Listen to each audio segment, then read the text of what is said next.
एक धूर्त तांत्रिक हर रोज एक सुंदर कन्या के साथ सहवास करता था। दरअसल उस तांत्रिक ने उस बला की खूबसूरत कन्या को अपना बंदी बनाया हुआ था।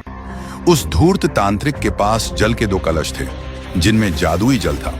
तांत्रिक उनमें से बाएं कलश की पानी की कुछ बूंदें लेकर जब उस सुंदरी पर छिड़कता तो वह एक बंदरिया बन जाती, और जब दाएं तरफ रखे कलश के पानी के कुछ छींटे कन्या रूपी उस बंदरिया के ऊपर फेंकता तो वह वापस अपने असली रूप में आ जाती। यह सब बहुत लंबे समय से चलता आ रहा था।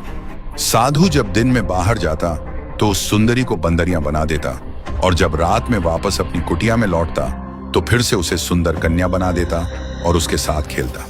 वह नव युवती तांत्रिक के इन कुकर्मों से बहुत हताश थी, पर उस बेचारी के पास कोई रास्ता न था। अगर वह साधु के जाने के बाद बंदरिया के रूप में वहां से भाग भी जाती तो हमेशा के लिए वह बंदरिया बनकर ही रह जाती। अब कम से कम रात के समय तो उसे अपना असली रूप मिलता है। मन में यह विचार आते ही वह वहां से भागने का इरादा त्याग देती। समय बीतता गया। संयोगवश एक दिन शिकार की तलाश में घूमते घूमते राजा विक्रमादित्य उस घने जंगल में आ पहुंचे। जब वह प्यास से बेहाल घोड़े से उतरकर पानी पीने के लिए उस धूर्त तांत्रिक की कुटिया के सामने बने एक कुएं के पास पहुंचे तो उनकी नजर पेड़ की डाल पर बैठी उस बंदरिया पर पड़ी। शुरू में तो राजा विक्रमादित्य ने उसे एक साधारण बंदरिया ही समझा, पर राजा विक्रमादित्य को देख उस बंदरिया ने उछल कूद शुरू कर दी। जब राजा विक्रमादित्य ने उसकी यह हरकत देखी तो उस पर गौर किया तो महसूस हुआ जैसे वह बंदरिया अजीब ढंग से उछल कूद करते हुए उनसे कुछ कहना चाहती है। उसकी हरकत देख राजा विक्रमादित्य ने विचार किया कि कुछ तो गड़बड़ है।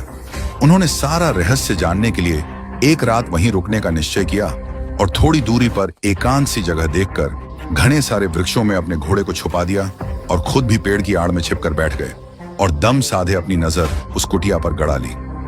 जब शाम का समय हुआ तो राजा विक्रमादित्य को एक तांत्रिक आता हुआ दिखाई दिया। वह सीधा कुटिया के द्वार पर गया और उसने बंदरिया को इशारा किया। बंदरिया झट से साधु के पास आ गई। उसने वहां रखे दाएं कलश से बंदरिया के ऊपर पानी के छींटे मारे तो वह एक अति सुंदर स्वर्ग की अप्सरा बन गई। तांत्रिक तभी उस अप्सरा को ले कुटिया के अंदर चला गया।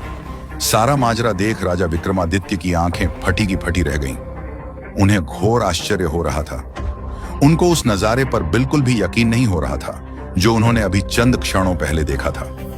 एक बार तो राजा विक्रमादित्य ने सारा भेद जानने के लिए उस कुटिया में जाने का निश्चय किया, पर फिर वह कुछ सोचकर वहीं रुक गए।